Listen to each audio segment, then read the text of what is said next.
AP మాజీ CM Jaganmohan రెడ్డికి సంబంధించిన ఏదో విషయాన్ని నిత్యం వార్తల్లో ఉంచుతుంది కూటమి సర్కారు. ఒక అంశం మర్చిపోయేలోగా మరో కొత్త విషయాన్ని తెర మీదకు తెస్తుంది. జగన్ తన హయాంలో హెలీప్యాడ్ నిర్మాణం కోసం ఏకంగా 8.6 కోట్ల మేర సీఎంఆర్ఎఫ్ నిధుల నుంచి దుర్వినియోగం చేసినట్లు టీడీపీ నేతలు చేసిన ఆరోపణలు ఇప్పుడు సంచలనంగా మారుతుంది.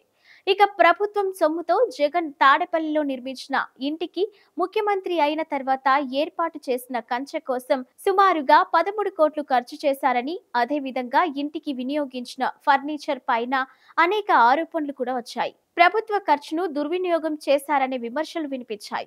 అధికారం కోల్పోయిన తర్వాత ఫర్నిచర్ వినియోగం పైన జీఏడీ లేఖ సైతం రాసింది. ఇక అదే విధంగా జగన్ భద్రత కోసం చేసిన ఖర్చు పైన రాజకీయంగా విమర్శలు కూడా వచ్చాయి. ఇక సీఎం గా ఉన్న సమయంలో జగన్ హెలీప్యాడ్ నిర్మాణం పైన ఆరోపణలు వస్తున్నాయి. తెలుగుదేశం పార్టీ తాజాగా సోషల్ మీడియా వేదికగా ఒక పోస్ట్ చేసింది. అందులో జగన్ హెలీప్యాడ్ నిర్మాణం కోసం చేసిన ఖర్చు గురించి వివరించింది. హెలీప్యాడ్ నిర్మాణానికి 20 లక్షలు కూడా ఖర్చు కాదని, కానీ జగన్ తన హయాంలో హెలీప్యాడ్ నిర్మాణం కోసం ఏకంగా 8.60 కోట్లు కేటాయించారని పేర్కొంది. తాను హెలికాప్టర్ ఎక్కే సమయంలో బయటి వారికి కనిపించకుండా జగన్ ఈ స్థాయిలో ఖర్చు చేసి హెలీప్యాడ్ నిర్మించినట్లుగా ఆరోపించిన టీడీపీ ఈ మేరకు జీవో కాపీలను బయటపెట్టింది.